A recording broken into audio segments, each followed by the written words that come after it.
দর্শক আমন্ত্রণ 24 ঘন্টায় প্রেজেন্টেড বাই আকিব শানসেন। আপনারা জানেন দীর্ঘদিন পর অর্থাৎ প্রায় এক দশক পর রাত পোয়ালে ঢাকা বিশ্ববিদ্যালয় কেন্দ্রীয় ছাত্র সংসদ এবং হল সংসদের নির্বাচন। যদি একটি বিশ্ববিদ্যালয়ের নির্বাচন 40,000 ভোটারের নির্বাচন, কিন্তু যেহেতু বহুদিন পর একটি নির্বাচন, সেই নির্বাচনের দিকে চোখ দেশের এবং পৃথিবীর বিভিন্ন প্রান্তে ছড়িয়ে থাকা বাংলাদেশের সব মানুষের। এবং আপনারা জানেন বাংলাদেশের উত্থান পতন এবং যাবতীয় অগ্রযাত্রার পেছনে ঢাকা বিশ্ববিদ্যালয়ের অবদান, ভূমিকা অনস্বীকার্য। এবং ঢাকা বিশ্ববিদ্যালয় মূলত রাজনৈতিক বিশ্ববিদ্যালয় এবং সেই বিশ্ববিদ্যালয়ে ভোট হচ্ছে ছাত্র সংসদ। সেই ভোট নিয়ে উৎসবে মেতে হচ্ছে পুরো বিশ্ববিদ্যালয়। সেসব নিয়ে আলোচনা করবো আমরা। আলোচনার শিরোনাম নির্ধারণ করেছি বিশ্ববিদ্যালয় ভোটের উৎসব। আপনার সঙ্গে আছেন মাহফুজ বিশু, আমার সঙ্গে স্টুডিওতে আছেন বাংলাদেশ জামাতে ইসলামীর শাহবাগ পশ্চিম থানার আমির এবং ঢাকা বিশ্ববিদ্যালয় ইসলামী ছাত্র শিবিরের সাবেক সভাপতি অ্যাডভোকেট শাহ মোহাম্মদ মাহফুজুল হক। অ্যাডভোকেট হক, স্বাগত আপনাকে। আমার সঙ্গে আছেন নাসির উদ্দিন নাসির, জাতীয়তাবাদী ছাত্রদল কেন্দ্রীয় কমিটির সাধারণ সম্পাদক তিনি। নাসির, আপনাকেও স্বাগত। আমাদের সঙ্গে যুক্ত হচ্ছেন এই ডাকসু নির্বাচনের রিটার্নিং কর্মকর্তা প্রফেসর কাজী মারুফুল ইসলাম, যিনি ঢাকা বিশ্ববিদ্যালয়ের উন্নয়ন অধ্যয়ন বিভাগের শিক্ষকও বটে। স্যার, আপনাকেও স্বাগত। আপনাকে দিয়ে আলোচনা শুরু করতে চাই। একটা সন্ধিক্ষণে আমরা দাঁড়িয়ে আছি, বিশেষ করে আপনারা যারা এই নির্বাচনটা অনুষ্ঠানের জন্য প্রাণান্ত প্রচেষ্টা করছেন। আমি জানি এখনো আপনারা বিশ্ববিদ্যালয়ে অবস্থান করছেন, একটু পরে কেন্দ্র পরিদর্শন করবেন। সব মিলে শেষ মুহূর্তের প্রস্তুতি এবং আশাবাদের কথা যদি জানান, কত দূর আসলে এগুলো আপনার এবং আপনার আশাবাদ কি সকাল 8টা থেকে ভোট গ্রহণ শুরু হওয়ার কথা? জি, নিশ্চয়ই। আমরা ঢাকা বিশ্ববিদ্যালয়ের একজন আমাকে কি শুনতে পাচ্ছেন? আপনাকে শুনতে পাচ্ছি পরিষ্কার। জি। যে ঢাকা বিশ্ববিদ্যালয়ের এবং একজন শিক্ষক হিসেবে আমি আসলে যে আমরা একটা দুর্দান্ত রকমের শিক্ষার্থীদের আমরা পেয়ে থাকি এবং সেই ধারাবাহিকতা রক্ষা করেছে আমাদের শিক্ষার্থীরা। আমরা গত জুলাইয়ের যে আন্দোলন, যে শিক্ষার্থী জনতার আন্দোলন, সেখানে দেখেছি যে আমার শিক্ষার্থীরা কি অসাধারণ ভূমিকা পালন করেছে, কি রকম ত্যাগ তারা তৈরি করেছে, কি নেতৃত্ব দিয়েছে। সেই নেতৃত্ব, তাদের ত্যাগ এবং তাদের যে প্রতিশ্রুতি, সেটারই ধারাবাহিকতায় কিন্তু আমাদের এই ডাকসু নির্বাচনটি অনুষ্ঠিত হচ্ছে। এই ডাকসু নির্বাচন, আমি বলবো যে আমরা এখনো পর্যন্ত যে প্রতিশ্রুতিগুলো দিয়েছিলাম ধাপে ধাপে যে আমরা কিভাবে করব, আমরা যে নির্বাচন এই অনুষ্ঠান নির্বাচন আয়োজনের ব্যাপারটি প্রায় গত 1 বছরের বেশি সময় ধরে কিন্তু প্রস্তুত হয়েছে। আস্তে আস্তে আস্তে আস্তে আস্তে এসে আমরা শেষ পর্যন্ত নির্বাচনী প্রক্রিয়াতে গিয়েছি। তো সেই নির্বাচনী প্রক্রিয়ার একেবারেই শেষ প্রান্তে আমরা একদম অধীর আগ্রহে অপেক্ষা করছি। সবকিছু এই মুহূর্তে পূর্ণ প্রস্তুত।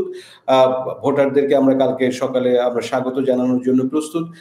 আমাদের দিক থেকে আমি বলতে চাই যে আমাদের ব্যালট পেপার থেকে শুরু করে ভোট কেন্দ্র থেকে শুরু করে ভোট কেন্দ্রের ভিতরে যে ধরো একেবারে ক্ষুদ্র ক্ষুদ্র বিষয়, যে আমার একেবারে টয়লেট থেকে শুরু করে ওই অঞ্চল ফ্যান থাকবে কি থাকবে না, ওখানে কাগজ থাকবে কি থাকবে না, এরকম ডিটেইল প্রস্তুতি আমরা নিয়েছি।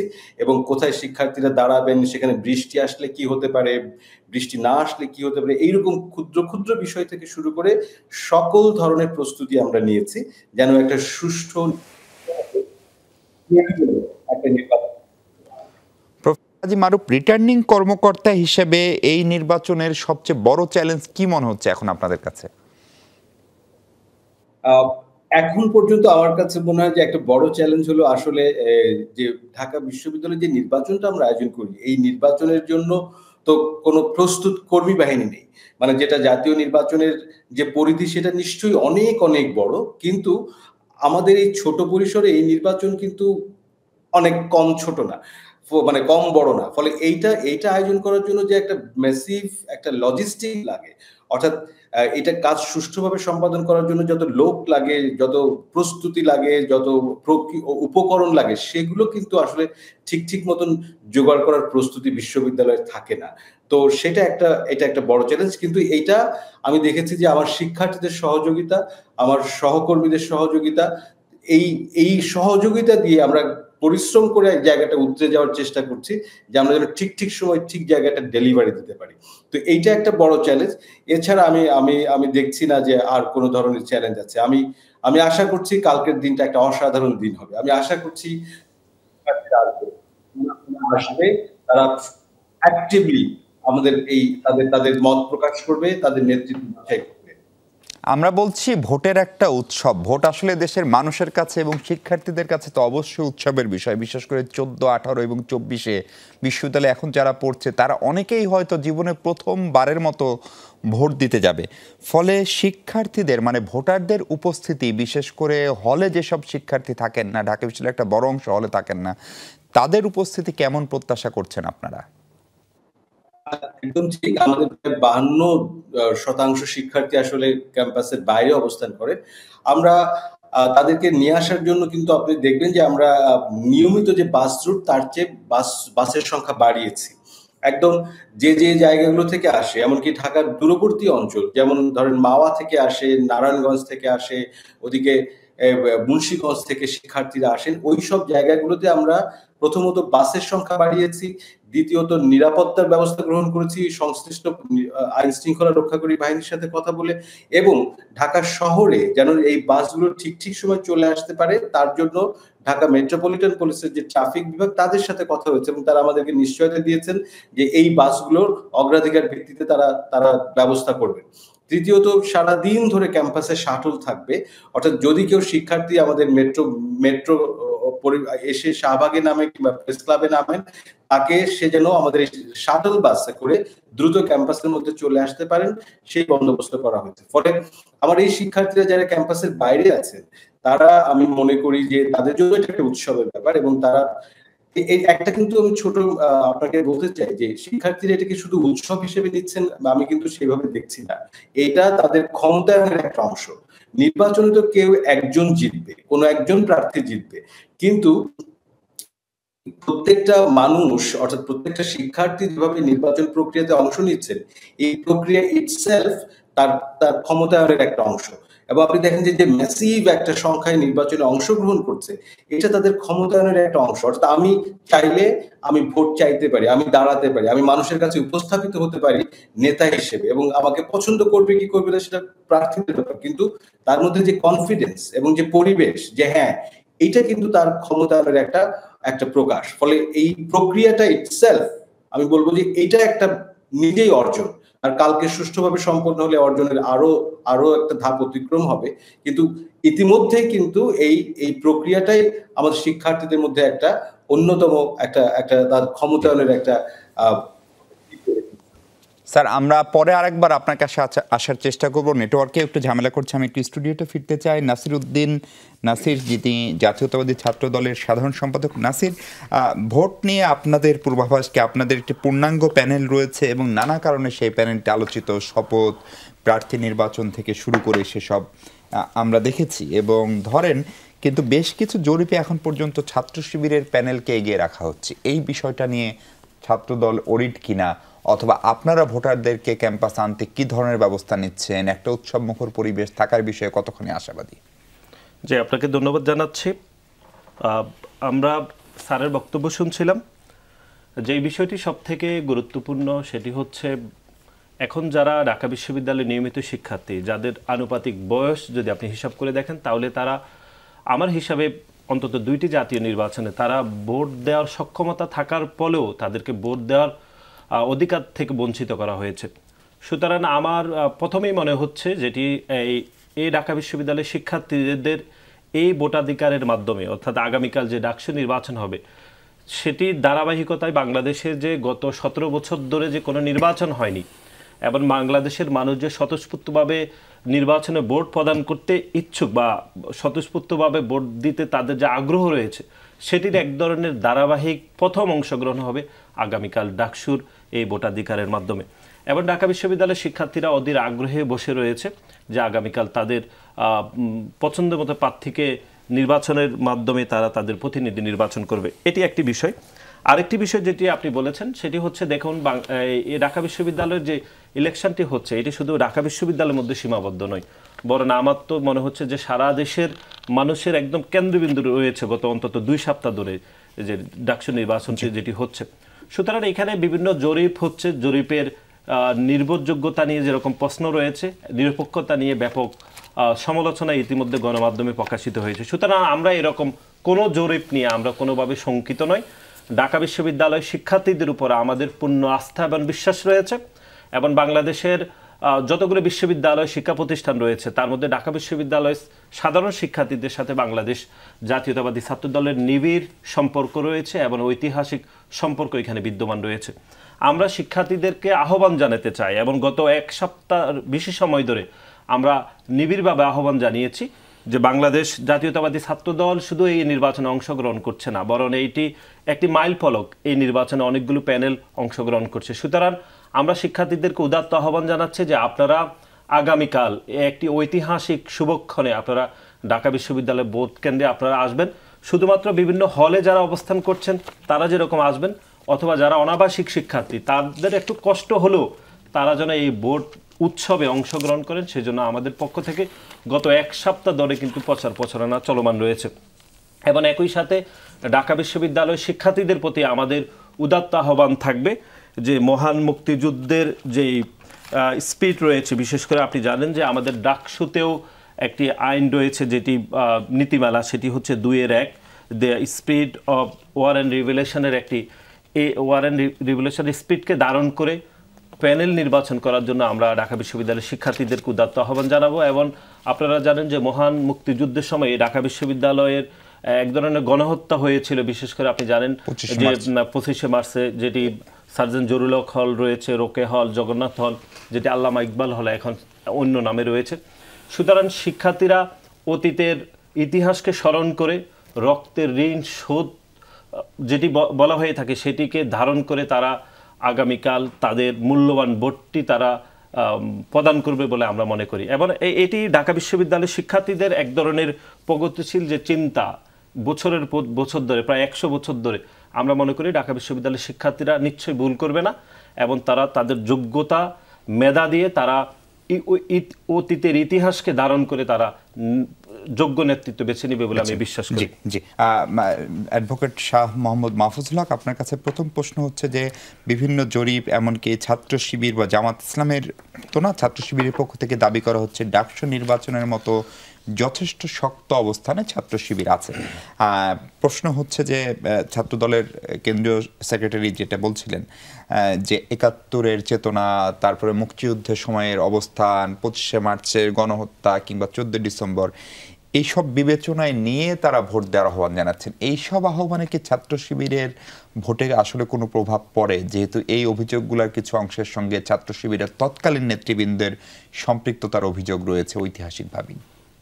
জি, ধন্যবাদ আপনাকে এবং আপনার মাধ্যমে যমুনা টেলিভিশনের শ্রোতামণ্ডলী এবং আমার সহ আলোচক বৃন্দ সহ সবাইকে ধন্যবাদ জানাচ্ছি। আজকের এই আলোচনার বিষয় বিশ্ববিদ্যালয় ভোটের উৎসব। আসলে ঢাকা বিশ্ববিদ্যালয়ের একজন ছাত্র হিসেবে এবং সাবেক ইসলামী ছাত্র শিবিরের, বাংলাদেশ ইসলামী ছাত্র শিবিরের সাবেক সভাপতি হিসেবে আমাদের জন্য এটা একটা আসলে উৎসবের, আনন্দের। যা আমরা ছাত্র ছিলাম যখন, তখন আমরা এরকম অনুভব করেছিলাম যে এরকম যদি নির্বাচন হতো, প্রতি বছর যদি নির্বাচন হতো, তাহলে আমরাও সেই নির্বাচনে অংশগ্রহণ করার হয়তো সুযোগ পেতাম এবং হয়তো আমরা এটাকে উপলব্ধি আরও বেশি এনজয় করতাম। কিন্তু পরে হলো আজকে আমাদের জুনিয়ররা বা আমাদের অনুজ যারা আছে তারা আজকে নির্বাচন করছে উৎসবে। আজকে সবাই সব দিকে আপনারা দেখতেছেন যে বাংলাদেশের আনাচে কানাচে থেকে শুরু করে পুরো বাংলাদেশ এখন আজকে ঢাকা বিশ্ববিদ্যালয়ের দিকে তাকিয়ে আছে। ঢাকা বিশ্ববিদ্যালয়ের নির্বাচন, ডাকসুরের নির্বাচন শুধুমাত্র ডাকসুতে সীমাবদ্ধ নয়, দেশে বিদেশে, দেশের গণ্ডি পেরিয়ে বিদেশেও আজকে সবাই তাকিয়ে আছে যে বাংলাদেশের এই ডাকসু নির্বাচন কি হয়, কি রেজাল্ট কী হয়, ফলাফল কী হয়। এবং আপনারা জানেন যে এটার উপর আসলে নির্ভর করে আগামী দিনের বাংলাদেশের রাজনীতি গতিধারা কোন দিকে যাবে। এটাও একটা এই অন্তর্বর্তীকালীন সরকারের জন্য এটা একটা টেস্ট কেস। আসলে জাতীয় নির্বাচন করবেন, তো আগে নির্বাচনগুলো আসলে সুষ্ঠু হয় কিনা, বিশেষ করে ডাকসু নির্বাচন বা যে জাকসু নির্বাচন, রাকসু নির্বাচন, চাকসু নির্বাচনগুলো আসলে কতটুকু নিরপেক্ষভাবে এবং সুষ্ঠুভাবে, সুন্দরভাবে, উৎসমুখর পরিবেশে এই অন্তর্বর্তীকালীন সরকার করতে পারেন। এবং আমরা যারা রাজনৈতিক দল আছি, বিভিন্ন দল, আমাদের জাতীয়তাবাদী ছাত্র দলের সেক্রেটারি এখানে উনি আছেন এবং ওনার দল সহ সকল, আমাদের জন্য এটা একটা টেস্ট কেস। আসলে আমরা জাতীয় নির্বাচনে আসলে মানুষকে ভোট দিতে পারবে নাকি আগের মতো হবে যে ভোট কেন্দ্রে যাওয়ার আগে ভোট শেষ, অথবা দিনের ভোট রাতে হয়ে যাবে, অথবা বলবো যে আপনার ভোট কেন্দ্রে যাওয়ার দরকার নাই, এরকম পরিবেশ হবে না। আমরা আশা করি ডাকসুতে সবাই ভোট দিতে পারবে এবং ছাত্রদের এই ভোটাধিকার প্রয়োগের মাধ্যমে বাংলাদেশের মানুষ তার গণতান্ত্রিক ধারার যে একটা প্রথম ভোটাধিকার, সেটা আমাদের 24শে জুলাই বিপ্লবের মাধ্যমে অর্জিত হয়েছে, সেটা আমরা দেখতে পাবো ইনশাআল্লাহ। আপনাকে দ্বিতীয় বিষয় আপনি যেটা বলেছেন, আসলে ইতিমধ্যে বিভিন্ন জরিপে উঠে এসেছে যে ডাকসু নির্বাচনে বাংলাদেশ ইসলামী ছাত্র শিবির সমর্থিত যেই ঐক্যবদ্ধ শিক্ষার্থী জোট যে প্যানেল ঘোষণা করেছে সেই প্যানেল এগিয়ে আছে। এখন এগিয়ে আসার পিছনে অনেকগুলো কারণ আছে, এটা আপনারা দেখতে পাচ্ছেন ছাত্র শিবিরের এই প্যানেলটা, এটা একটা চমক। কারণ ছাত্র শিবির সমর্থিত এই প্যানেলে আপনি দেখবেন যে যাদেরকে যে পোস্টে দেওয়া হয়েছে সকল পোস্টে তারা কিন্তু তাদের নিজস্ব ব্যক্তিগত একটা যোগ্যতা দক্ষতা ওই বিষয়ে এক্সপার্টাইজ আছে তাদের রেজাল্টের দিক থেকে, এবং তাদের হচ্ছে যে এই যে সর্বমিত্র চাকমা থেকে শুরু করে আবার জসিমউদ্দিন থেকে শুরু করে মুক্তিযুদ্ধের যে চোখ আজকে 24-এর বিপ্লবে যে চোখ হারিয়েছে একমাত্র ঢাকা বিশ্ববিদ্যালয়ের ছাত্র, সেও এখানকে ইয়ার সদস্য এখন, এবং হচ্ছে যে আপনার দেখবেন নারী থেকে শুরু করে বিভিন্ন মহলের সকল লেভেলের ইনক্লুসিভ একটা প্যানেল দেওয়া হয়েছে, এবং এই প্যানেলের যারা আছেন সবাই স্বমহিমায় উদ্ভাসিত এবং ছাত্রদের স্বার্থ রিলেটেড, বিশেষ করে 24-এর বিপ্লবে সবাই অগ্রগণী ভূমিকা রেখেছে। এজন্য একাডেমিক রেজাল্ট এবং নিয়মিত ছাত্র এবং ইনোভেটিভ ক্রিয়েটিভ ছাত্র শিবিরের যে প্রোগ্রামগুলো এই এক বছরে ছাত্র জনতার বিপ্লবের পরে ঢাকা বিশ্ববিদ্যালয় করেছে, সে সকল দিক থেকে আকৃষ্ট হয়ে ছাত্র ছাত্রী এবং সকল মহল আজকে ছাত্র শিবিরের এই প্যানেলের সমর্থন দিচ্ছে। আমরা আশা করি আগামীকালকে তারা তাদের সঠিক রায় প্রয়োগের মাধ্যমে ঢাকা বিশ্ববিদ্যালয় আসলে শুধুমাত্র রাজনৈতিক একটা প্রতিষ্ঠান না, আমরা অনেকে এটাকে মনে করি যে ঢাকা বিশ্ববিদ্যালয় রাজনৈতিক প্রতিষ্ঠান, কিন্তু ঢাকা বিশ্ববিদ্যালয়ের যে ঐতিহ্য রয়েছে, প্রাচ্যের অক্সফোর্ড বলা হতো, সেখান থেকে যে আমরা দূর দূর যোজন দূরত্বে চলে গেছি, সে জায়গাটা আমরা মনে করি ছাত্র শিবিরের প্যানেলের বিজয়ের মাধ্যমে সেটা ফিরে আসবে এবং ছাত্রদের মেধাবী ছাত্রদের রাজনীতি উৎসাহিত হবে। ভোটের ফলাফলে হেরে গেলে ফলাফল মেনে নেবেন তো? হ্যাঁ, আমরা আশা করি সুষ্ঠু সুন্দর উৎসবমুখর পরিবেশে স্বচ্ছতার মাধ্যমে যে নির্বাচন হবে, সেই নির্বাচন শুধু আমরা কেন সবাই মেনে নেওয়া উচিত এবং সবাই মেনে নেবে। এই ডাকসু নির্বাচনের মাধ্যমে ঢাকা বিশ্ববিদ্যালয়কে তার হারানো গৌরব উদ্ধার করার মাধ্যমে বাংলাদেশের সামনের দিকে এগিয়ে নিয়ে যাবেন। ছাত্র দলের সেক্রেটারি যেটা বলছিলেন মুক্তিযুদ্ধ এবং সেগুলোকে বিবেচনা নিয়ে, সেটা কি ছাত্র শিবিরের জন্য একটা চ্যালেঞ্জ? না, আমি মনে করি যে এটা কোনো চ্যালেঞ্জ হবে না। কারণ হচ্ছে যে এই বয়ান দিয়ে তো গত 17 বছর আওয়ামী লীগ ফেসিবাদ কায়েম করেছে এবং ফেসিবাদ ছাত্র শিবিরকে মানে একেবারে অবশ্যই ভুল হয়ে যায় না। মানে হচ্ছে যে ছাত্র শিবির প্রতিষ্ঠা 1977 সালে, কিন্তু আপনি ছাত্র শিবিরকে তার জন্মের আগের ইয়ের জন্য দায় দিচ্ছেন। ছাত্র জনতা এদেশের মানুষ আওয়ামী লীগের সেই শেখ হাসিনার সেই রাজাকার শব্দের প্রতিবাদটা, আমি তুই কে আমরা রাজাকার, তুমি কে আমি কে রাজাকার এর মাধ্যমে তো প্রতিবাদ জানিয়েছে এবং এর মাধ্যম দিয়ে কিন্তু তারা এই বয়ানকে প্রত্যাখ্যান করেছে। আমরা মনে করি ছাত্র জনতা এখন এই বয়ান দিয়ে বা ওই 54 বছর আগের সেই ইতিহাস টেনে নিয়ে আসলে এখন ছাত্র জনতা সে দ্বারা প্রভাবিত হবে না। ছাত্র শিবিরের বর্তমান যে কার্যক্রম, তাদের যে একাডেমিক এক্সেলেন্সি, তাদের যে ক্রিয়েটিভিটি এবং 24-এর আন্দোলন, তাদের যে অবদান এবং দেশের স্বাধীনতা সার্বভৌমত্ব রক্ষার ক্ষেত্রে আজকে শাহিদুজ্জামান স্যার ঢাকা বিশ্ববিদ্যালয় আন্তর্জাতিক সম্পর্ক বিভাগে তিনি বলেছেন, বাংলাদেশকে রক্ষা করতে হলে সবার আগে যারা জীবন দিবে, বাংলাদেশ যাদেরকে বিশ্বাস করা যায়, যারা বিক্রি হবে না অন্যের কাছে, আধিপত্যবাদের কাছে মাথা নত করবে না, সেটা হচ্ছে ছাত্র শিবির এবং সেটা ছাত্র শিবির ইতিমধ্যে জীবন দিয়ে রক্ত দিয়ে প্রমাণ করেছে। জি, আমি আরেকবার একটু বিশ্ববিদ্যালয়ে যেতে চাই। আমার সহকর্মী এখন আসেন না, আমি একটু প্রফেসর কাজী মারুফুল ইসলাম আপনার কাছে আরেকবার একটু জানতে চাই যে ভোটারদের নিরাপত্তা নিয়ে কি ধরনের ব্যবস্থা এবং লেভেল প্লেইং ফিল্ডের কথা খুবই বলা হয়। অনেক স্বতন্ত্র প্রার্থী আছেন, অনেকের ধারণায় কেউ বড় দলের প্রার্থী, কেউ ছোট দলের প্রার্থী, নানান মতের প্রার্থী রয়েছেন। ফলে এইটা কতখানি আপনি নিশ্চিত করতে পারছেন এবং কেউ যদি আচরণবিধি লঙ্ঘন করে তাহলে তাৎক্ষণিক ব্যবস্থা নেওয়ার মতো সক্ষমতা আপনাদের আছে কিনা? আমার প্রথম প্রশ্নটা হচ্ছে ভোটারদের নিরাপত্তার জন্য কি ধরনের ব্যবস্থা নেওয়া হয়েছে এবং লেভেল প্লেইং ফিল্ডটা নিশ্চিত করা যাবে কিনা? নিশ্চয়ই, জি, আমি প্রথমত নিরাপত্তার জায়গাটি আগে বলতে চাই যে এই মুহূর্তে আমরা ঢাকা বিশ্ববিদ্যালয়ের যে আভ্যন্তরীণ নিরাপত্তা যে কাঠামো আছে সেটি দিয়ে এবং একই সাথে ঢাকা মেট্রোপলিটন পুলিশ সহ অন্যান্য যে সমস্ত গোয়েন্দা সংস্থাগুলো আছে তাদের সবার সঙ্গে আমাদের পুরোপুরি আলোচনা হয়েছে এবং সবাই একটা জায়গায় আছে যে এই মুহূর্তে ক্যাম্পাসের ভেতরে বাইরে বা কোথাও কোনো রকমের এই ভোট সংক্রান্ত নিরাপত্তার ঝুঁকি নেই। তারপরেও সমস্ত দায়িত্বশীল যে প্রতিষ্ঠানগুলি আছে তারা বিভিন্ন রকম ভাবে তারা দায়িত্ব পালন করছেন, সেটা প্রবেশ পথে, ভেতরে ক্যাম্পাসে, যেটি মূলত আসলে একরকমের নিয়মিতই বলা যেতে পারে, কিন্তু খুব সতর্ক অবস্থায় আছে। এটা এটা কোথাও কোনো নিরাপত্তার সংকট আমরা দেখছি না। এটা হলো ১ নাম্বার। ২ নাম্বার হচ্ছে যে আচরণবিধির কথা বলেছেন। আচরণবিধি আপনি দেখেন যে বাংলাদেশে এরকম ঘটনা খুব কম ক্ষেত্রেই ঘটেছে যে আমার শিক্ষার্থী যারা প্রতিযোগী সব সব সব প্রতিযোগীরাই আমাদেরকে প্রচন্ডভাবে সাহায্য করেছে। হ্যাঁ, সেখানে ছোট এবং বড়র মধ্যে কতগুলো সিস্টেমিক ডিফারেন্স আছে। অর্থাৎ আপনি যদি বলেন নারী শিক্ষার্থী সে তো রাতে সব জায়গায় যে সে প্রতিযোগিতা সে তো প্রচারণা চালাতে পারছে না, কিন্তু পুরুষ শিক্ষার্থী পারছে। এন্ড এই ডিফারেন্সটা তো আমার সিস্টেমিক ডিফারেন্স। এটা আমি আমার আচরণবিধিকে প্রয়োগ করার মধ্য দিয়ে এটাকে আমি সমান করতে পারবো না। এরকম কিছু সিস্টেমিক ডিফারেন্স আছে, কিন্তু আমার শিক্ষার্থীরা যারা প্রতিযোগী তারা কিন্তু সহযোগিতা করেছে এবং তারা আচরণ এবং আগামীকালকে দিন যে আচরণবিধির জায়গাটি আছে যে সুষ্ঠুভাবে ভোট দেওয়া। আমরা বলতে চাই যে সমস্ত যেভাবে সুষ্ঠু নির্বাচন করার জন্য যা যা প্রয়োজন, যেমন ভোটদানের লাইন থেকে শুরু করে ভোট কেন্দ্র পর্যন্ত ঢোকা, ভোট কেন্দ্র থেকে বুথ পর্যন্ত ঢোকা, বুথ থেকে ভোট দিয়ে নিরাপদে বাইরে আসা পর্যন্ত পুরো প্রক্রিয়াটি আমরা শিক্ষকদের তত্ত্বাবধানে রাখবো এবং পুরো জায়গাতেই আমরা নিশ্চিত করব যে আগ্রহী প্রতিটি ভোটার যেন নির্দিষ্ট সময়ে তার ভোট দিতে সক্ষম হন। এবং যেভাবে আমাদের কেন্দ্র পরিকল্পনা করা হয়েছে, যেভাবে বুথ পরিকল্পনা করা হয়েছে, যেভাবে কেন্দ্রে প্রবেশ এবং বের হয়ে যাওয়ার পরিকল্পনা করা হয়েছে, সেই পরিকল্পনাগুলো আমরা একাধিকবার দেখেছি। সেক্ষেত্রে কোথাও কোনো বাধা নেই। ফলে শিক্ষার্থীদেরকে আমি বলবো তোমরা যত পারো এই সুযোগে তোমরা অংশ নাও। এটা একটা অসাধারণ একটা সুযোগ। এই সুযোগটা কোনোভাবে মিস করা ঠিক হবে না। আমাদের বাড়িতে বসে না থেকে, রুমের মধ্যে বসে না থেকে এই পুরো আনন্দ যজ্ঞ আমি বলবো, এই যজ্ঞে অংশ নিতে, এই ক্ষমতায়নের যে যজ্ঞ, তোমার যে ক্ষমতাটা আছে সেই ক্ষমতাটা তুমি প্রয়োগ করো এবং তোমার পছন্দের প্রার্থীকে তুমি নির্বাচন করো।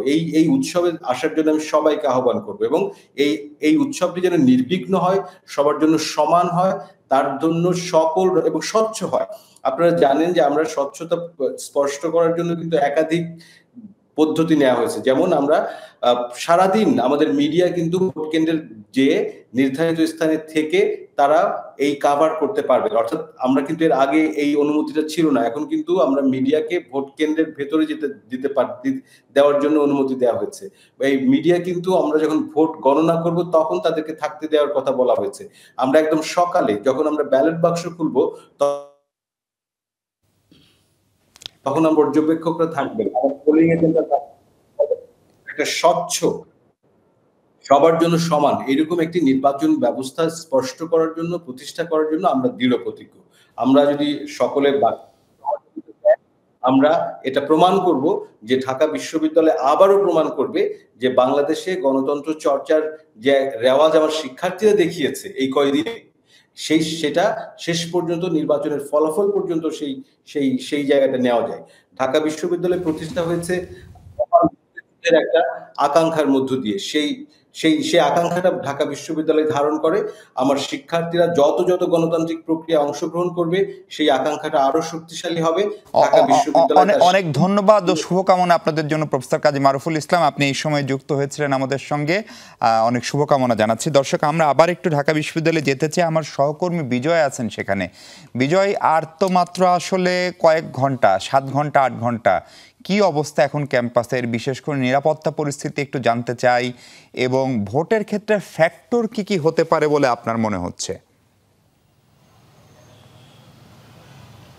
মিশু, রাত পোহালেই কিন্তু ডাকসু নির্বাচন এবং রাত 8টার পর থেকে কিন্তু রাত পোহালেই কিন্তু আসলে নির্বাচনের প্রস্তুতির জন্য কিন্তু যে নিরাপত্তা ব্যবস্থা নেওয়া হয়েছে সেই নিরাপত্তা ব্যবস্থা বেশ কঠোর। আমি যদি আপনাকে একটু দেখাতে চাই যে এখানে যেই শাহবাগের যে গেটটি রয়েছে সেই এন্ট্রি গেটে কিন্তু বেশ নিরাপত্তা কঠোর করা হয়েছে। এবং আমি যদি একটু জানিয়ে রাখতে চাই যে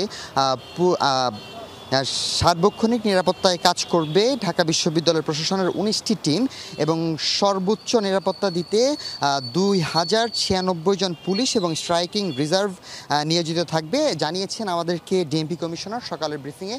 এছাড়াও যদি একটু বলতে চাই মিশু, যে পূর্বের ঘোষণা অনুযায়ী কিন্তু আগামী বুধবার পর্যন্ত এমন সিগন্যাল থাকবে এবং এমন সিলগালা থাকবে বিশ্ববিদ্যালয়ের প্রত্যেকটি গেট, এবং যে 8টি গেট রয়েছে 8টি গেটে ক্ষেত্রেই আসলে এই ব্যবস্থা নেওয়া হয়েছে। এবং আমি যদি একটু জানিয়ে রাখতে চাই যে যদি কোনো বৈধ কোনো আইডি কার্ড ছাড়া আসলে এখানে কাউকেই ঢুকতে দেওয়া হচ্ছে না এবং বহিরাগতদের কোনোভাবেই এখানে প্রবেশ দেওয়া হচ্ছে না। শুধুমাত্র ইমার্জেন্সি অ্যাম্বুলেন্সগুলোকে আসলে বাইপাস করার ব্যবস্থা করে দেওয়া হচ্ছে, এছাড়া কোনো ধরনের কোনো গাড়ি আসলে এখানে ঢুকতে পারছে না। এছাড়াও যদি বলি যে ভোটের জন্য কিন্তু মোট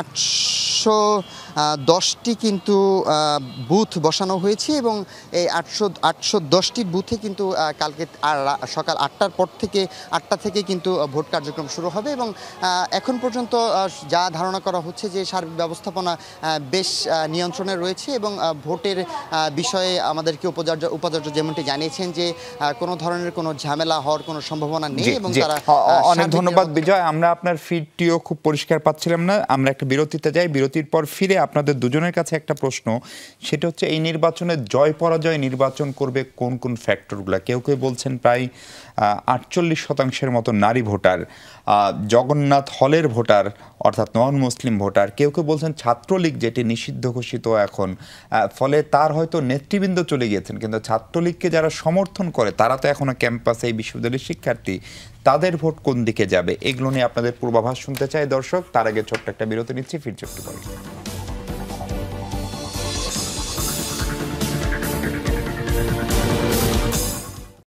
দর্শক, বিশ্ববিদ্যালয়ে ভোটের উৎসব অর্থাৎ ডাকসু নির্বাচন নিয়ে কথা বলছি আমরা। ছাত্র দলের কেন্দ্রীয় সাধারণ সম্পাদক আছেন আমার সঙ্গে নাসির। আমি প্রশ্ন করছিলাম যে ফ্যাক্টরগুলো কি কি, মেয়েদের হলের ভোট, জগন্নাথ হলের ভোট এবং ছাত্রলীগের ভোট, এই ভোটগুলো কোন দিকে যাবে অথবা এই ভোটগুলোকে নিশ্চিতভাবেই আপনারাও কাছে টানার চেষ্টা করেছেন? আপনাকে ধন্যবাদ। এর আগে আপনি আমার সহযোদ্ধা আলোচক বড় ভাইকে অনেকগুলো কোশ্চেন করেছেন, উনি এড়িয়ে গিয়েছেন। বিশেষ করে জিজ্ঞেস করেছিলেন যে মুক্তিযুদ্ধের বিষয়ে ঢাকা বিশ্ববিদ্যালয়ের শিক্ষার্থীরা ভূমিকা নিলে ওনাদের প্যানেল কি কোনো চাপে পড়বে কিনা, এই বিষয়ে কিন্তু যৌক্তিক কোনো আনসার আসলে দিতে পারেনি। সুতরাং আমি মনে করি ভোটের ক্ষেত্রে প্রথমেই ঢাকা বিশ্ববিদ্যালয়ের শিক্ষার্থীরা তাদের 1971 সালে যে ঢাকা বিশ্ববিদ্যালয়ের শিক্ষার্থীরা যে মুক্তিযুদ্ধে সব থেকে বেশি ক্ষতিগ্রস্ত হয়েছে, সেই ক্ষতিগ্রস্ত জায়গায় সব থেকে বেশি ফ্যাক্টর হিসাবে কাজ করবে বলে আমি মনে করি। এবং ঢাকা বিশ্ববিদ্যালয়ের শিক্ষার্থীদের দীর্ঘদিনের যে ঐতিহ্য, বিশেষ করে মুক্তিযুদ্ধের যে স্পিরিটকে তারা লালন করে, সুতরাং সেটি দেখে তারা ভোট প্রদান করবে বলে আমি এই বিষয়ে শিক্ষার্থীদের প্রতি আমার পূর্ণ আস্থা বিশ্বাস রয়েছে। এটি একটি বিষয়। আরেকটি হচ্ছে যারা এই এবারে ডাকসুতে নির্বাচন করছেন বিভিন্ন ধরনের বিপি, জিএসএ, জিএস পদে, তাদের গণতান্ত্রিক আন্দোলনে আদৌ কীরকম ভূমিকা ছিল, অথবা গত 17 বছর বা পর্যায়ক্রমে যে যত বছর বিশ্ববিদ্যালয়ে ছিল সেই সময়টুকুতে তাদের আচরণ কীরকম ছিল। বিশেষ করে যদি আপনি দেখেন তাহলে দেখেন বাংলাদেশ ইসলামী ছাত্র শিবিরের যিনি বিপি প্রার্থী হিসাবে এখন এখানে প্রতিদ্বন্দ্বিতা করছেন, তিনি একদিনের জন্য ঢাকা বিশ্ববিদ্যালয়ের এই যে তিনি যত বছর রাজনীতি করছেন তিনি কিন্তু হলে থেকেছেন এবং হলে থেকে তিনি রাজনীতিটি করেছেন, ছাত্রলীগের রাজনীতি করেছেন। গণ অভ্যুত্থান সফল হওয়ার পরে আমরা দেখলাম যে তিনি হচ্ছে এখন ধরেন এবং ছাত্র শিবিরের যিনি জিএস প্রার্থী ফরহাদ, মায়ের যে ছাত্র দল ছাত্রলীগের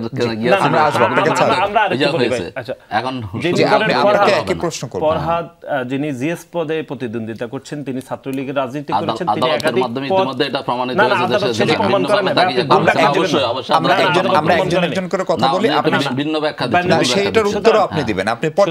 আমরা মনে করি যে এই যারা ডাকসু ইলেকশনে শিবিরের প্যানেল থেকে করছেন তাদের যে একটা দ্বিমুখী আচরণ, এটি ভোট ফ্যাক্টরে একটি গুরুত্বপূর্ণ ভূমিকা পালন করবে। অর্থাৎ গণ অভ্যুত্থানের আগে আপনি সুবিধা নিয়েছেন, ছাত্রলীগের রাজনীতি করেছেন, গণ অভ্যুত্থান সফল হওয়ার পরে আপনি আপনার মুখোশ উন্মোচন করেছেন। সুতরাং শিক্ষার্থীরা এটিকে ভালোভাবে নেবে বলে আমি মনে করি এবং এই যে দ্বিমুখী আচরণ এটি ভোটে এক ধরনের গুরুত্বপূর্ণ রোল প্লে করবে বলে আমার মনে হয়।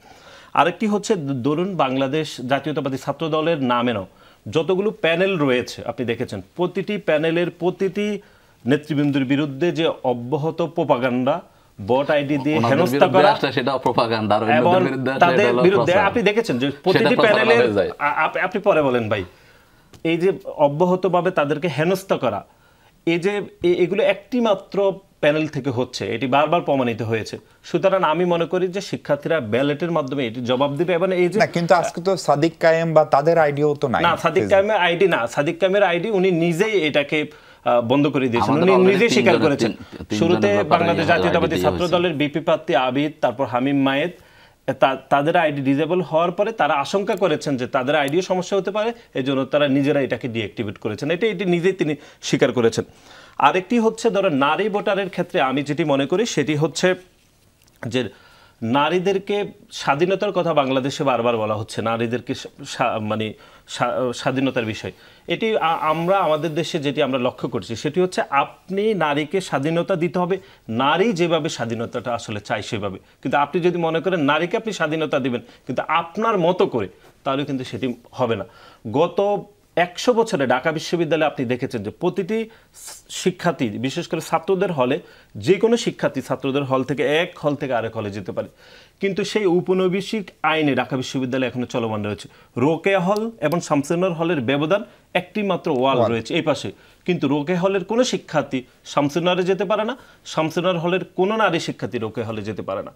এই যে 100 বছর ধরে একই নিয়মে ঢাকা বিশ্ববিদ্যালয়ে শিক্ষার্থীরা চলছে, কিন্তু প্রতিটি প্যানেল বলছে নারীদের স্বাধীনতা দিতে হবে। স্বাধীনতার এই ওয়াল পেরিয়ে ওই ওয়াল পর্যন্ত যেতে পারে না, তাহলে কিভাবে আমরা স্বাধীনতা নিশ্চিত করব? আমার মনে হচ্ছে নারীরা সামগ্রিকভাবে এই যে প্রতিটি প্যানেলকে তারা যাচাই বাছাই করছে, এবং কারা সামাজিক যোগাযোগ মাধ্যমে নারীদেরকে হেনস্থা করে, তাদের মতের বিপক্ষে গেলে কারা তাদেরকে বট আইডি দিয়ে আক্রমণ করে, কারা মতের বিপক্ষে গেলে তাদের মেসেঞ্জার খুলতে পারে না এই বয়ে যে কাদের দ্বারা আক্রমণের শিকার হচ্ছে। সুতরাং আমি মনে করি নারী ভোটাররা ছাত্রলীগের ভোট কারা পাবে এই ক্ষেত্রে গুরুত্বপূর্ণ ভূমিকা পালন করবে নারীরা। আমি মনে করি ধরুন ছাত্রলীগ বাংলাদেশের রাজনীতি থেকে এখন এক ধরনের নিষিদ্ধ হয়েছে, এবং কিছু কিছু গুপ্ত ভাবে এখনো ছাত্রলীগের রাজনীতি করছে। বিশেষ করে আমি যদি বলি সাদিক কায়েম ফরহাদ, ওনারা নিজেরাই আসলে ছাত্রলীগ। যেমন ভাই বলেছেন আদালতে মীমাংসা হয়েছে না, আদালতে তানভীর বারী হালিম বাচ্চা কাল থেকে ছাত্রদল করে, তার বয়স যখন তার এটা আপনারা প্রপাগান্ডা করছেন বাসের কেল্লার মাধ্যমে। আচ্ছা, আমরা এখানে স্পষ্ট বলছি তানভীর বারী হালিম বাচ্চা কাল থেকে, যখন তার বয়স 13 থেকে 14 বছর, তখন থেকে ছাত্র দলের রাজনীতি করে। এই জন্যই করে কারণ তার আপন চাচা বাংলাদেশ জাতীয়তাবাদী ছাত্র দলের সাথে গভীরভাবে সম্পৃক্ত ছিলেন। সুতরাং তানভীর বারী হালিম মায়েদের কি মায়েদের ছাত্রলীগে তার ছবি যে ভাইরাল হয়েছে, আপনি না জেনে আরো পড়াশোনা করে আসতে হবে। মায়ের ঢাকা বিশ্ববিদ্যালয় থেকে যেই দিন থেকে ভর্তি হয়েছে সেই দিন থেকে বাংলাদেশ জাতীয়তাবাদী ছাত্র দলের রাজনীতি করে, সেদিন থেকে বিরোধী দলের রাজনীতি করে। ভাই ফরহাদের সাথে আপনাদের যারা বিপি প্রার্থী ছিল তারা গত কয়েক বছরে যতদিন ধরে হলে থাকে ছাত্রলীগের রাজনীতি করে, হলে থেকে রাজনীতি করেছে। আমাদের যে 3 জন প্রার্থী তারা কেউ গত কয়েক বছরে একদিনের জন্য হলে থাকতে পারেনি। আমরা মনে করি যে আপনি এই যে সামাজিক যোগাযোগ একটা ছবি ব্যক্তিগতভাবে দেখাচ্ছেন, আপনাদের সাদিক কায়েম ফরহাদের মিছিল মিটিং এর ছবি, এমনকি জামাতে ইসলামের গণতান্ত্রিক আন্দোলন, আপনি আমার কথা শুনেন, জামাতে ইসলামের গণতান্ত্রিক আন্দোলনকে নস্যাৎ করার জন্য ছাত্রলীগ যে মিছিল করেছে সেই মিছিলও জনাব সাদিক কায়েম উপস্থিত ছিল। সরাসরি প্রশ্ন দুটা, এই অভিযোগ ছাত্রদল বরাবর করে, বিশেষ করে সাদিক এবং ফরহাদ দুজনকে নিয়েই, এবং যেহেতু তারা হলে ছিল, ছাত্রলীগের সঙ্গে সক্রিয়ভাবে ছিল অথবা মিলেমিশে ছিল, কিন্তু ছাত্র দলের ধরেন আমি যদি নাসিরকে চিনি, নাসিরও তো হলে থাকতে পারেনি, ক্যাম্পাসে সেভাবে সক্রিয় থাকতে পারেনি, ফলে সেটি একটা সেটিকে আসলে মিলেমিশে থাকা নাকি সেটি ভোটের মাথায় একটা ফ্যাক্টর হতে পারে। দ্বিতীয় ফ্যাক্টর হচ্ছে সংখ্যালঘু বা অন্য ধর্মের ভোট এবং নারীদের ভোটের ক্ষেত্রে ছাত্র শিবিরের অবস্থান কেমন হতে পারে বলে আপনার পূর্বাভাস? জি ধন্যবাদ। আপনি তো বললেন ভাইরা তো হলে থাকতে পারে নাই। আমরা শিবিরের ঢাকা বিশ্ববিদ্যালয়ের সভাপতি ছিলাম। ঢাকা বিশ্ববিদ্যালয়ের সভাপতি হিসেবে আমার মাস্টার্স পর্যন্ত ঢাকা বিশ্ববিদ্যালয় করতে পারি নাই। ঢাকা বিশ্ববিদ্যালয় সরকার চেঞ্জ হওয়ার পরে 2008 সালে চেঞ্জ হওয়ার পরে 2 দিন ক্যাম্পাসে গেছি। একদিন আমাকে ঢাকা বিশ্ববিদ্যালয় লাইব্রেরির সামনে আমাকে ধরে আমার লাইব্রেরির ভিতরে আমার মাথা ফাটিয়ে আমাকে মারার জন্য সব চেষ্টা করেছে এবং আমাকে লাইব্রেরির ভিতরে একটা আলমিরার ভিতরে আটকা রেখেছে এবং সেটা সেখান থেকে 2008 প্রভিসির ওনারা গিয়ে ওখান থেকে উদ্ধার করেছে। কিন্তু সাদিক ফরহাদ তো ছিল না, আমরা বলি এবং ওইখানকার আপনারা যারা ওনারা তো পরে আসছে আমাদের, আমরা তো ওই সময় দেখেছি 2013-14 সেশনে আমাদের ঢাকা বিশ্ববিদ্যালয় 150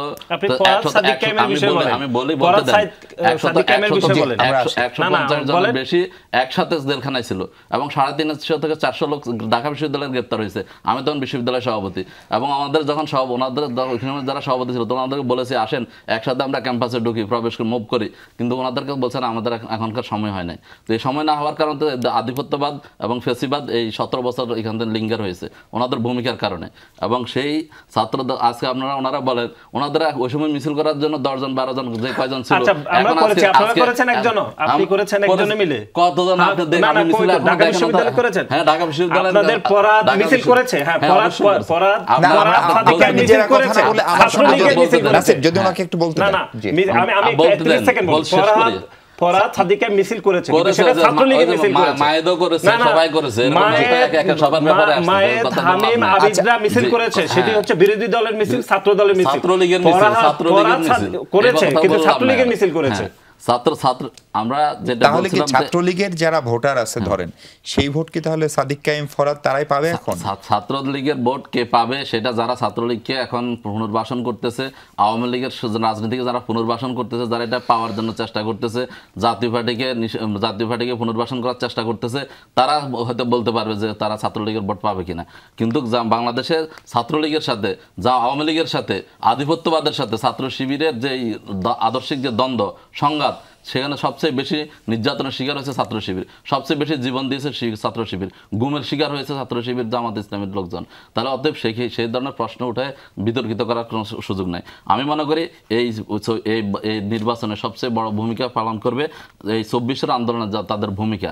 এই সাদিক কায়েম এস এম ফরহাদের নেতৃত্বে এই 24-এর গণ আন্দোলন সফল হয়েছে এবং তারা মাস্টার মাইন্ড ছিল, ভূমিকা রেখেছে এবং সকল কর্মসূচি আমরা তো শাহবাগ থানা আমির হিসেবে এবং ঢাকা বিশ্ববিদ্যালয়ের সাবেক সভাপতি হিসেবে এই 9 দফা থেকে শুরু করে এই যে ইয়াতে কফিন মিছিল থেকে কফিন ঢুকানো থেকে শুরু করে একদম 5 আগস্টে কারফিউ ভেঙে প্রথম মিছিল নিয়ে শাহবাগে এসে সেখানে কারফিউ ভাঙ্গা এবং সেই জীবন ঝুঁকি নিয়ে আমরা সেই আন্দোলন করেছি, ভূমিকা রেখেছি। অবশ্যই 24-এর এই আন্দোলনে যাদের ভূমিকা আছে, ঢাকা বিশ্ববিদ্যালয়ের তরুণ সমাজ এই আন্দোলন নির্যাতনের শিকার হয়েছে, রক্ত দিয়েছে, তারা সেটাকে মূল্যায়ন করবে। ছাত্রদলের ভিপিজিএস এর ফেসবুক আইডি কারা ডিসেবল? হ্যাঁ, এটা আমাদের তীব্র নিন্দা জানাই এবং প্রতিবাদ জানাই।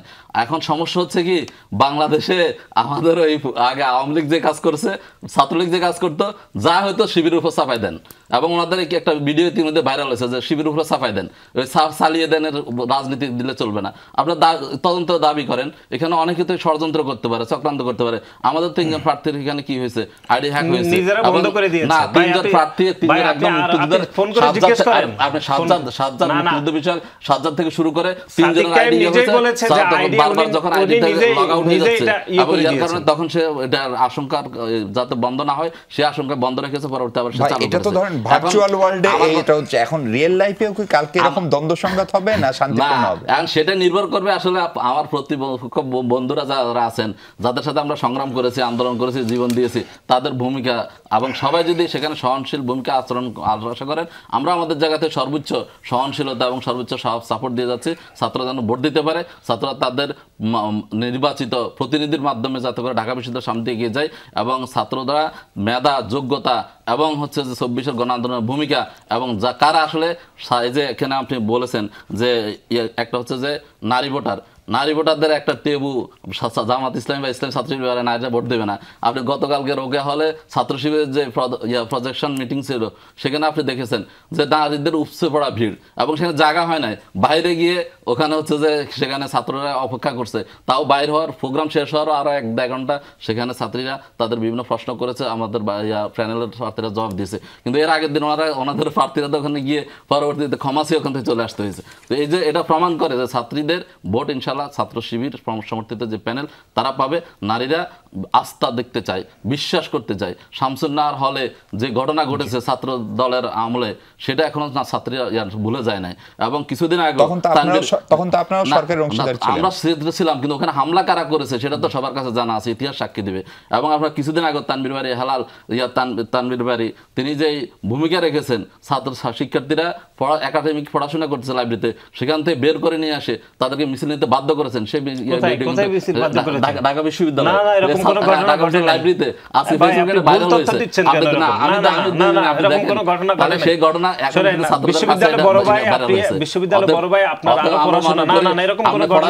প্রশ্ন করেন না, না জানলে বিরতি নেই এখন। আসলে কোনো কিছুই ভুল বা মিথ্যা বলার সুযোগ নাই, কারণ এগুলা ডিজিটাল ফুটপ্রিন্ট রয়েছে নিশ্চিতভাবে। ছাত্র শিবির জিতলে ক্যাম্পাসে সহিংসতা বাড়বে বা বাড়তে পারে, মেয়েরা নানাভাবে মেয়েদের অধিকার সংকুচিত হতে পারে, এগুলো হচ্ছে খুবই প্রচলিত ধারণা। সেই প্রসঙ্গে ছাত্র শিবিরের অবস্থানে কোনো পরিবর্তন হলো কিনা, বিশেষ করে একটি মেয়ের পোশাক নিয়ে আলোচনা, তারপরে সে গ্রেপ্তার হওয়া, তারপরে তাকে সংবর্ধনা জানানো, এইসব ঘটনায় এই প্রশ্নগুলো উঠছে। এই জায়গাগুলোতে ছাত্র শিবিরের অবস্থান কি একই রকম আছে নাকি এটা এক ধরনের ভুল প্রচারণা, সেটা শুনতে চাই। প্লাস ছাত্র দল কোনো কারণে কি সহিংসতার দিকে যদি নির্বাচন যায় সেরকম কোনো আশঙ্কা ছাত্র দলে করে কিনা, এবং ছাত্র দলও যদি নির্বাচিত হয় বিশেষ করে হলগুলোতে, তাহলে কি হলগুলোতে যে গণরুম কালচার, গেস্ট রুম কালচার, সেগুলো আবারও ফিরবে কিনা? নাসির, সেগুলো নিয়ে কথা বলবো দর্শক, তার আগে আবারও একটা বিরতি নিন।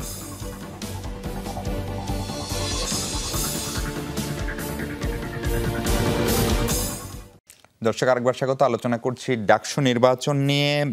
ঢাকা বিশ্ববিদ্যালয়ের ছাত্র শিবিরের সাবেক সভাপতি শাহ মোহাম্মদ মাহফুজুল হক আছেন আমার সঙ্গে। মাহফুজুল হক, আপনাকে যেটা জিজ্ঞেস করছিলাম যে এই যে সোশ্যাল মিডিয়ায় বট আইডি, ফেক আইডি দিয়ে প্রচারণা চালানোর একটা বড় অভিযোগ আছে আপনাদের বিরুদ্ধে, এই প্রোপাগান্ডা কৌশল কি রাজনীতির কৌশলের সঙ্গে যায় কিনা, এটি একটি প্রশ্ন। এবং ছাত্র শিবির নির্বাচিত হলে সহিংসতা বাড়তে পারে, ছাত্রদল বা বাম বিভিন্ন সংগঠন তারা এ ধরনের আশঙ্কা করছে, এটারই বা উত্তরে আপনি কি বলবেন?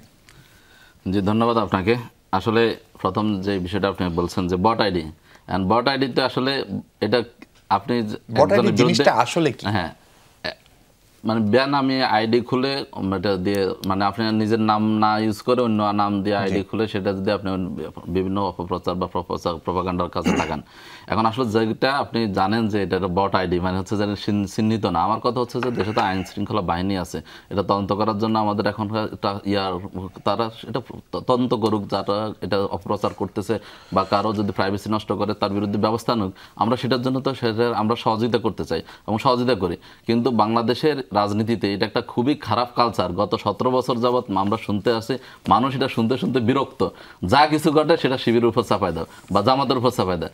এখন বট আইডিতে আমাদের যারা প্রার্থী তাদেরকেও তো এখন এটাকে একটু আবার আলাদা করে শিবিরের উপর বা জামাতের উপর চাপায় দেওয়ার যে রাজনৈতিক কালচার শুরু হয়েছে, এটা হচ্ছে খুবই খারাপ দিক। এবং আমার কথা হচ্ছে যে অপরাধী যে মানে ঘৃণ্য কাজ করবে তার বিরুদ্ধে ব্যবস্থা নেওয়া হোক, কিন্তু সেটা আপনি যখন এরকম ভাবে কার উপর চাপিয়ে দিবেন তাহলে অপরাধী তো পার পেয়ে যাবে। এবং সেটা আজকে আমাদের প্রার্থীদের বিরুদ্ধে তো চরিত্রহরণ করা হচ্ছে। আজকে জুমার আপনি সংবাদ সম্মেলনে আপনি দেখেছেন এস এম ফরহাদ তার প্রত্যেকটা ডকুমেন্ট দিয়েছে, কিন্তু সেটার ব্যাপারে তো আমাদের ভাইরা কোনো কথা বলেন না, কোনো নিন্দা জানান না, প্রতিবাদ করেন না। কিন্তু সবকিছু ছাত্র শিবিরের উপর যখন তারা দেওয়া হয়, কোনো শঙ্কা করেন আপনারা জিতলে? হ্যাঁ, আমরা মনে করি গণতান্ত্রিক দেশ এবং 24-এর গণবিপ্লবের পরে মানুষের যে মধ্যে যে গণতান্ত্রিক চর্চার যে আকাঙ্ক্ষা, সেটাকে আমরা সবাই শ্রদ্ধা করি এবং শ্রদ্ধা করা উচিত। জনগণের রায়কে যারা আমরা সুস্থ নিরপেক্ষ ভোটের মাধ্যমে যে নির্বাচিত হবে তাকে মেনে নেওয়া উচিত, সহযোগিতা করে উচিত। ঢাকা বিশ্ববিদ্যালয় যে হারানো ঐতিহ্য, ঢাকা বিশ্ববিদ্যালয় শুধুমাত্র একটা পলিটিক্যাল ইনস্টিটিউট না, এটা একটা একাডেমিয়া হিসেবে, এটা একটা ইনস্টিটিউট হিসেবে আমরা অক্সফোর্ড, ক্যামব্রিজ, MIT-র মতো সেরকম একটা প্রতিষ্ঠানে আমরা কেন পরিণত করতে পারবো না? কেন আমাদের ওয়ার্ল্ড র্যাঙ্কিংয়ে আমাদের বিশ্ববিদ্যালয় সেদিকে কেন এগিয়ে যাবে না? আমাদের কেন ওই সিঙ্গারা সমস্যা নিয়ে আমাদেরকে প্রতিনিধিত্ব করতে হবে? আমাদের কেন গবেষণার মান নিয়ে, গবেষকদের নিয়ে, শিক্ষকের শিক্ষকতার মান নিয়ে, ছাত্রদের একাডেমিক রেজাল্ট নিয়ে, সেটা নিয়ে আমরা কোনো প্রতিনিধিত্ব করতে পারবো না। আমরা যদি সে বিষয়টা যদি অগ্রাধিকার দিই এবং ছাত্র শিবিরের প্যানেল যদি নির্বাচিত হয়, আগামী দিনে ঢাকা বিশ্ববিদ্যালয় প্রকৃতপক্ষে একটা একাডেমিক ইনস্টিটিউট, পাশাপাশি বাংলাদেশের রাজনীতির গতিপথ পরিবর্তনের ক্ষেত্রে যে ভূমিকা আছে সেটা অব্যাহত রেখে সামনের দিকে এগিয়ে যাবে। এবং এই কোনো ধরনের আকাঙ্ক্ষা আমরা মানে কোনো ধরনের আশঙ্কা আমরা করি না। ছাত্ররা যাদেরকে ভোট দিবে তাদের সাথে ছাত্ররা জনতা থাকবে এবং ছাত্র শিবিরের নেতৃত্বে ঢাকা বিশ্ববিদ্যালয় ইনশাআল্লাহ সামনের দিকে এগিয়ে যাবে। জি নাসির, জাতীয়তাবাদী ছাত্র দলের সাধারণ সম্পাদক হিসেবে ধরেন যে সমস্ত বিষয়গুলো আগে অভিযোগ ছিল আমাদের মূলধারার ছাত্র সংগঠনগুলোর বিরুদ্ধে, বিশেষ করে ছাত্রলীগের বিরুদ্ধে তো ছিল, ছাত্র দলের বিরুদ্ধে হলে গণরুম, গেস্ট রুম কালচার, জোর করে মিছিলে নিয়ে যাওয়া, নারীদেরকে উত্ত্যক্ত করা, এই কাজগুলো ছাত্রদল একটা বিশাল গণ অভ্যুত্থানের পরে এখন আপনাদের অবস্থান কি সেটা জানতে চাই, এবং ভোটারদের জন্য কেন্দ্রীয় সাধারণ সম্পাদক হিসেবে আপনার কোনো বার্তা আছে কিনা? জি, আপনাকে আবারও ধন্যবাদ। আমরা ঢাকা বিশ্ববিদ্যালয়ের সাধারণ শিক্ষার্থীদেরকে আমরা প্রথমে উদাত্ত আহ্বান জানাতে চাই যে আগামীকাল একটা ঐতিহাসিক শুভক্ষণ, যে ঢাকা বিশ্ববিদ্যালয়ের শিক্ষার্থীদের এই ভোটাধিকারের মাধ্যমে বাংলাদেশের মানুষ গত 17 বছরে যে নির্বাচনে ভোট প্রদান করতে পারেনি তার একটি শুভ সূচনা আগামীকাল ডাকসুর মাধ্যমে হবে বলে আমি প্রত্যাশা রাখছি। এবং ঢাকা বিশ্ববিদ্যালয়ের সর্বস্তরের শিক্ষার্থীকে আমি আগামীকাল ভোট প্রদান করার জন্য উদাত্ত আহ্বান জানাচ্ছি। বিশেষ করে যারা অনাবাসিক শিক্ষার্থী বিভিন্ন দূর দূরান্তে থাকেন তাদের প্রতি আমার বিনীত অনুরোধ থাকবে যে আপনারা ভোট কেন্দ্রে আসুন, ফলাফল যেটি হোক আমরা ইনশাল্লাহ মনে করি যে আপনাদের উপস্থিতিতে সব থেকে যোগ্য নেতৃত্ব উঠে আসবে বলে আমরা বিশ্বাস করি। এবং একই সাথে ঢাকা বিশ্ববিদ্যালয়ের সাধারণ শিক্ষার্থীদের প্রতি আমাদের উদাত্ত আহ্বান, আমাদের পূর্বসূরিদের যে রক্তের ঋণ রয়েছে, বিশেষ করে 1971 সালে যারা আমাদের পূর্বসূরিদেরকে হত্যা করেছে, গণধর্ষণে যারা সহযোগিতা করেছে তাদের বিষয়ে সতর্ক থাকার আমি উদাত্ত আহ্বান জানাচ্ছি। এবং একই সাথে বাংলাদেশ জাতীয়তাবাদী ছাত্রদলের যে প্যানেল রয়েছে, বিশেষ করে আবিদ, হামিম এবং মায়েদ পরিষদের যে প্যানেল রয়েছে, সেই প্যানেল ইতিমধ্যে 10 দফা ইশতেহার ঘোষণা করেছে। বিশেষ করে ঢাকা বিশ্ববিদ্যালয়কে শুধুমাত্র বিশ্ববিদ্যালয়, রাজনৈতিক বিশ্ববিদ্যালয় হিসাবে না দেখে যে একাডেমিক বিষয়ে ঢাকা বিশ্ববিদ্যালয়ের যে স্তরকে আরও কীভাবে উন্নত করা যায় সে বিষয়ে আমাদের প্যানেল থেকে পূর্ণ উপস্থিতি এবং ইশতেহার ঘোষণা করা হয়েছে। সুতরাং আমি ঢাকা বিশ্ববিদ্যালয়ের সাধারণ শিক্ষার্থীদের প্রতি উদাত্ত আহ্বান জানাবো যে বাংলাদেশ জাতীয়তাবাদী ছাত্র দলের যে প্যানেল রয়েছে আবিদ, হামিম এবং মায়েদ পরিষদের, এই প্যানেলকে আপনারা বিজয় করুন এবং ঢাকা বিশ্ববিদ্যালয়ের শিক্ষার্থীদের সাথে বাংলাদেশ জাতীয়তাবাদী ছাত্র দলের যে ঐতিহাসিক সুসম্পর্ক সেটি ইনশাল্লাহ ভবিষ্যতে চলমান থাকবে। এবং আমাদের এই অগ্রযাত্রায় আমরা ঢাকা বিশ্ববিদ্যালয়ের সাধারণ শিক্ষার্থীদেরকে ঐতিহাসিকভাবে অংশীদারিত্ব করতে চাই। এবং এই বিষয়ে বাংলাদেশ জাতীয়তাবাদী ছাত্র দলের একদম ইশতেহারের 1 নম্বর দফাতে বলা হয়েছে যে গেস্ট রুম কালচার, জোর করে মিছিলে নেওয়া সহ যাবতীয় যে নেতিবাচক রাজনীতি গণ অভ্যুত্থান পরবর্তী সময়ে পরিবর্তিত হয়েছে, সেই পরিবর্তিত রাজনীতিতে শিক্ষার্থীরা বাংলাদেশ জাতীয়তাবাদী ছাত্র দলের উপর পূর্ণ আস্থা রাখবে এবং আমরাও শিক্ষার্থীদের উপর আস্থা রাখতে চাই। 10 সেকেন্ডে শেষ করেন। আমি মনে করি ছাত্র শিবির সমর্থিত যে ঐক্যবদ্ধ শিক্ষার্থী জোটের যে প্যানেল, সেই প্যানেল শুধু কথায় নয়, সেটা কাজের মাধ্যমে আমরা প্রমাণ করতে চাই তাদের একাডেমিক রেজাল্ট, তাদের গণ অভ্যুত্থানের ভূমিকা এবং তাদের চারিত্রিক একাডেমিক যে দক্ষতা সেটাকে সামনে রেখে সাধারণ ছাত্র জনতা যেন, সাধারণ ছাত্ররা শিক্ষার্থীরা যেন ছাত্র শিবির সমর্থিত এই প্যানেলকে নির্বাচিত করে। দর্শক, আমাদের প্রত্যাশা ডাকসুর এটা কেবল শুরু না, এটা যেন চলমান থাকে এবং বিশ্ববিদ্যালয়ের শিক্ষার্থীরা, দেশের সবচেয়ে মেধাবী শিক্ষার্থীরা তাদের প্রকৃত নেতাকে গণতান্ত্রিক উৎসবের মধ্য দিয়ে বেছে নিক এবং বিশ্ববিদ্যালয়ে আগামীকাল শান্তিপূর্ণ ভোটের উৎসব হোক এবং সেই উৎসব অনুপ্রেরণা যোগাক আগামীর সব নির্বাচনে। ভালো থাকবেন সবাই, সঙ্গে থাকার জন্য অনেক ধন্যবাদ।